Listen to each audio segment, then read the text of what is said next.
응? 요새 유행하는 지능 테스트 한번 해보자. 너희들 미아홍철 딸들이니까 당연히 잘할 수 있지?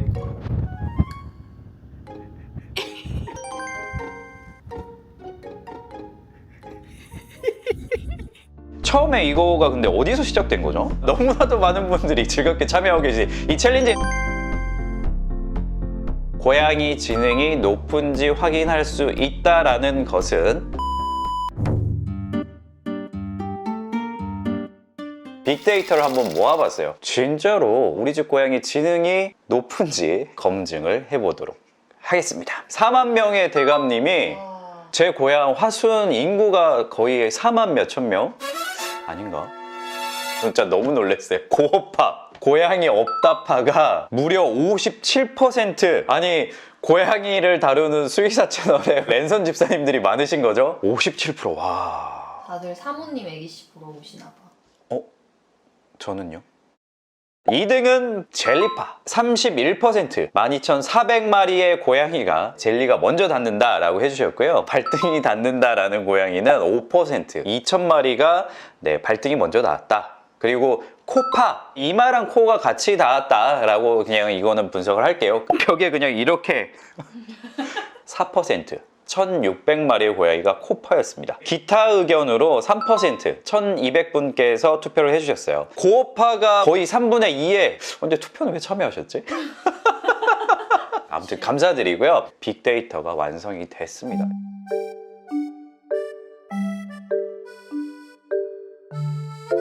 고호파가 제일 많은 고양이 수의사 채널. 나만 고양이 없는 줄 알았는데 있는 사람보다 없는 사람이 더 많다. 저도 너무 놀랐어요. 전혀 예상을 못했어요. 진짜 이거예요, 이거.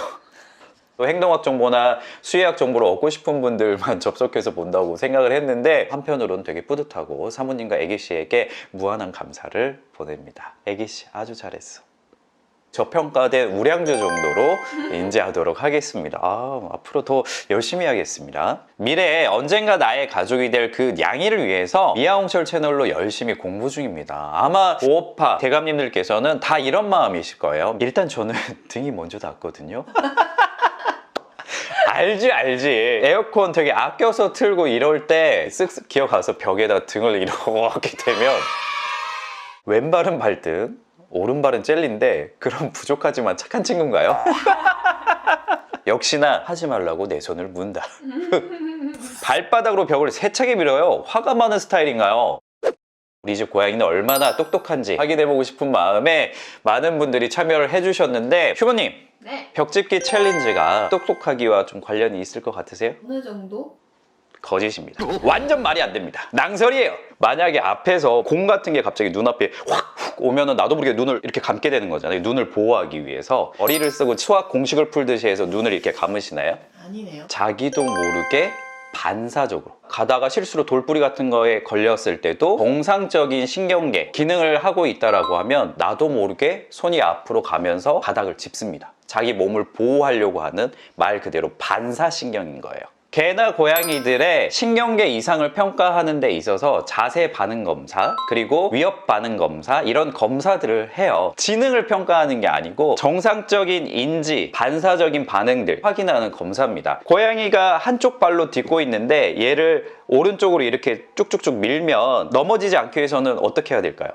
힘을 줘요. 자꾸 이 다리에 힘을 줘야겠죠. 이렇게 짚으면서. 네. 근데 이거는 머리를 쓰는 게 아니고 당연히 넘어지지 않기 위해서 몸의 균형을 잡는 거는 신경계가 정상적으로 계속 작용하고 있다. 결코 머리를 써서 하는 행동은 아닙니다. 만약에 이 상황에서 고양이를 벽에 이렇게 집어 던졌어요.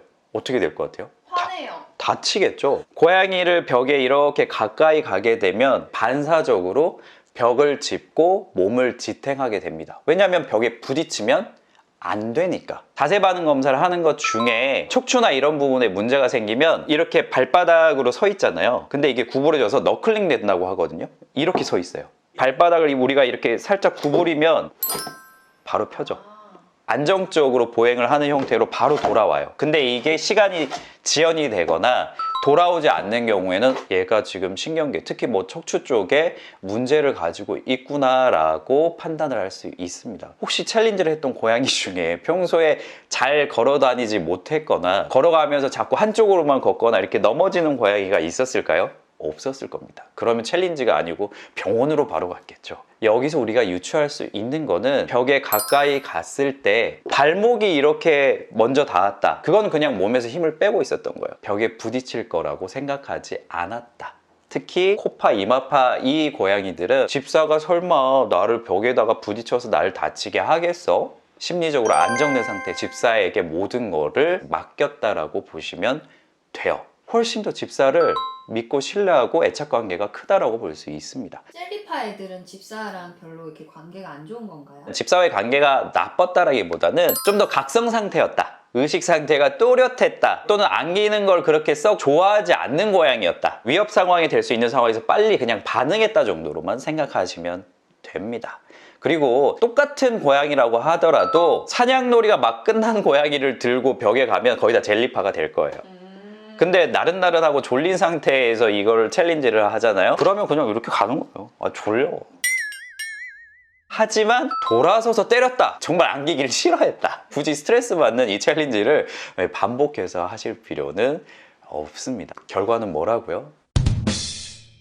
아이들의 정상 신경계를 나타내는 것 뿐이지 고양이들이 머리를 써서 먹이 퍼즐을 이렇게 해결을 하듯 지능을 이용해서 해결하는 문제는 전혀 아니었다. 결론 내려드립니다. 워낙에 귀여운 챌린지라서 많은 분들께서 이렇게 고양이들 귀여운 모습 보면서 힐링, 우리 집 고양이들은 어떨지 너무 궁금하고 저도 한번 동참해 보도록 하겠습니다.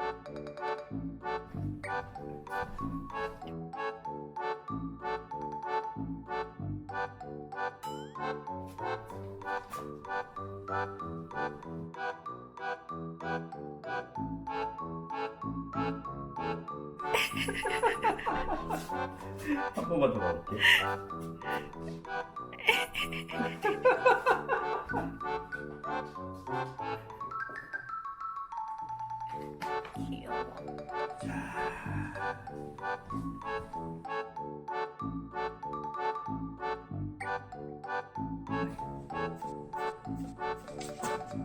오.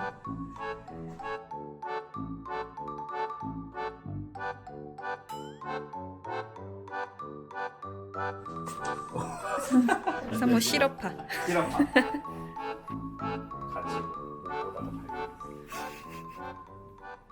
안녕하세요. 미양철 김명철 수의사입니다. 우리 집 고양이는 정말 똑똑한 것 같은데 이게 똑똑한 건지 아닌 건지 애매하단 말이죠. 강아지들은 지능 테스트를 했다라는 논문들도 있고 확인을 할 방법이 있는데 우리 고양이들은 좀처럼 똥냥인지에 대한 기준을 정하기가 어렵습니다. 미국의 동물학자 브루스 포글님께서 자기의 이제 저서 더 캐치의 고양이 지능 테스트를 위해서 질문들 7가지를 올려주셨습니다. 오늘 요 내용들 한번 쭉 보면서 우리 집에 있는 고양이들 지능이 어느 정도인지 한번 좀 평가도 해보고요. 저희 사모님 애기씨 지능 평가도 한번 해보도록 할게요.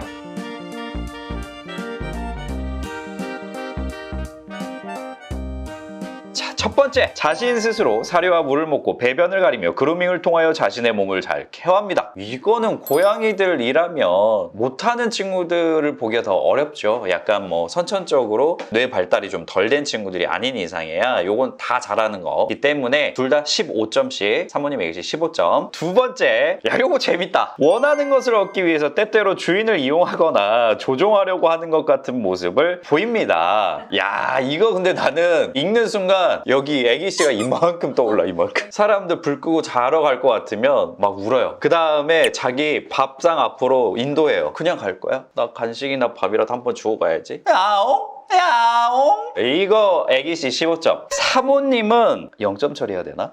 님도 그래도 사모님이 가끔 아침에 간식 줬을 때 아빠의 스킨십을 좀 더 원할 때 이럴 때는 그 맛있는 간식 포켓츄를 줘도 안 먹고 도망을 칩니다. 제가 쫓아가서 안아서 밥그릇 앞에 놔주는 걸 원하는 그런 경우에 이런 모습을 가끔 보이거든요. 의도를 가지고 움직이기 때문에 사모님 가끔 그렇다 5점. 자, 세 번째, 낯선 사람의 방문에도 예민하게 반응하지 않고 느긋한 행동을 합니다. 이거 약간 멘트 자체가 좀 애매한데 일단 가끔 할 수 있다로 둘 다 할게요. 그리고 네 번째, 자신의 이름을 알고 부르면 달려오거나 대답을 합니다. 이건 뭐 애기씨는 15점이지. 이거는 바로바로 대답하니까. 사모님 방금 나 부르니까 쳐다봐줬네. 나 5점 하려고 그랬는데 고민되네. 근데 사모님도 자기 이름 부른 건 진짜 100% 알아. 근데 그냥 대답을 잘 안 해. 그래서 이것도 15점으로 하겠습니다. 다섯 번째, 항상 눈이 초롱초롱 빛나며 호기심이 많고 자주 자신의 주변을 관찰합니다. A씨는 또 이거 15점.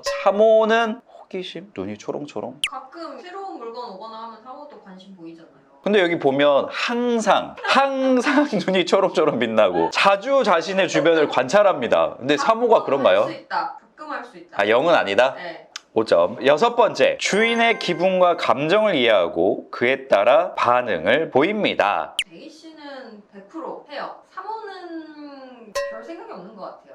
오케이. 애기씨 15점, 사모님 0점. 일곱 번째, 방문이나 서랍을 다양한 방법을 통해 열 수 있습니다. 애기 씨는 자동급식기 뒤에서 사료도 지난번에 사료 털어먹은 거 내가 봤지. 애기씨 15점. 사모님은 눈앞에서 간식이 사라지면 사라졌다고 생각하더라고. 여기 0점 처리해야 되나요? 5점 줘요? 서로 0점.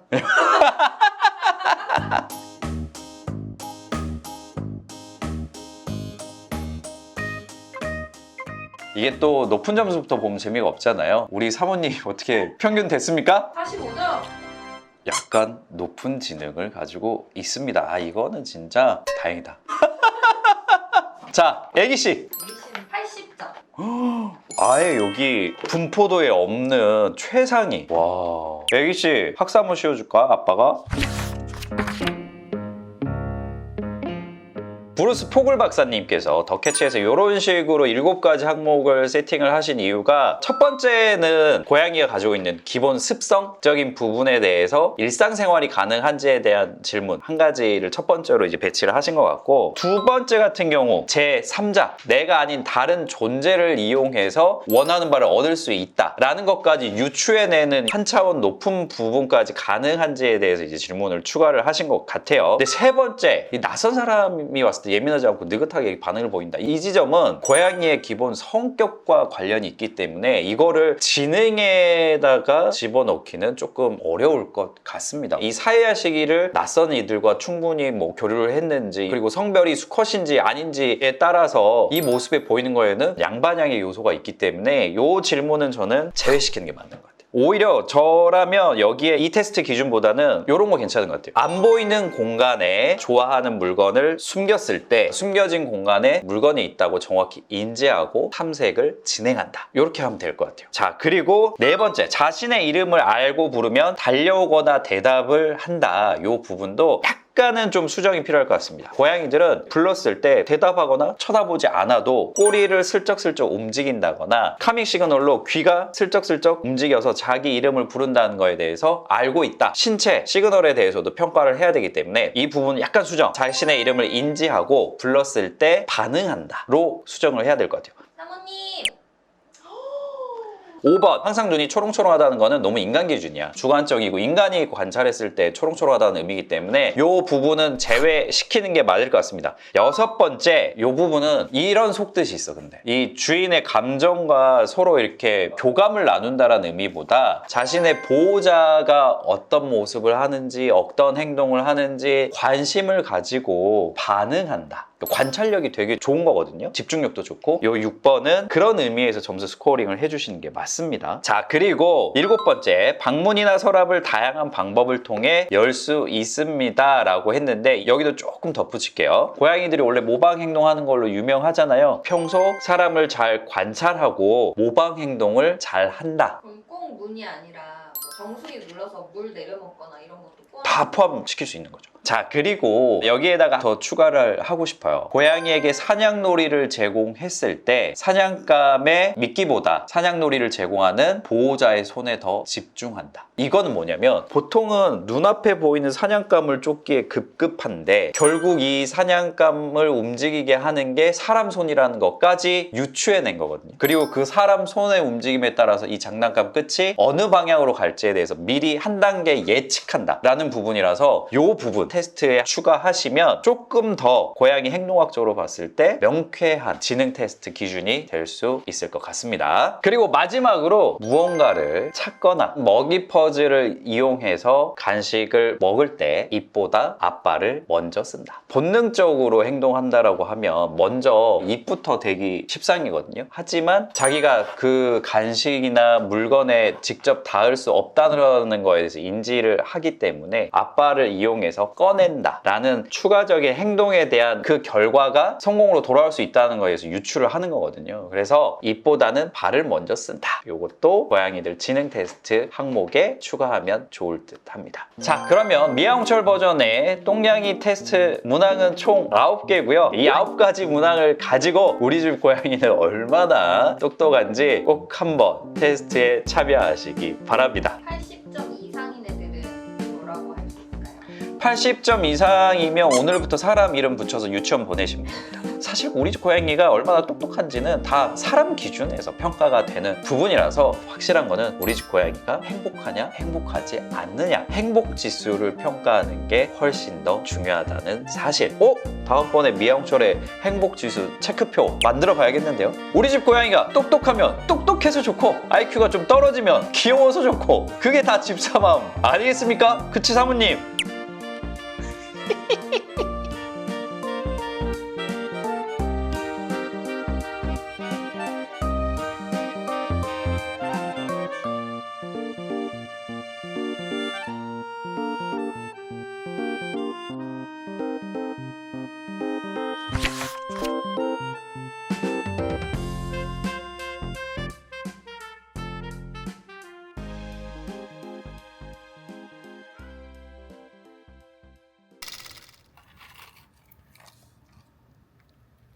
떨어진 거 먹어. 그리고 이것도 영리한 거긴 하지. 자, 이것이 어떻게 할 거야? 자, 이것이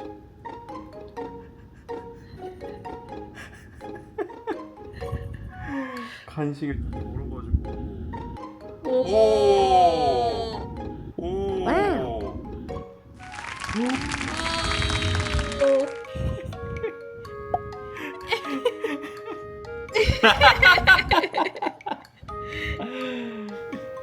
되게 일차원적이다. 근데 사모는 애기씨 보고 힌트 얻은 거 어떻게 하는지 모방했어 지금. 사모랑 애기는 어떤 거 같아요? 일단 이 상태에서 그냥 먹으려고 직진만 했다, 힘으로 그냥 밀어내기만 했다라고 하면 그 친구는 진짜 일차원적인 거.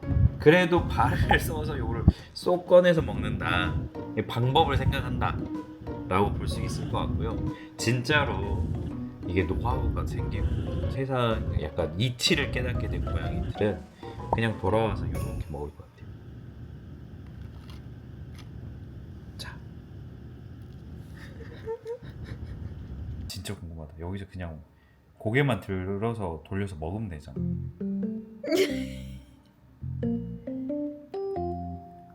와우.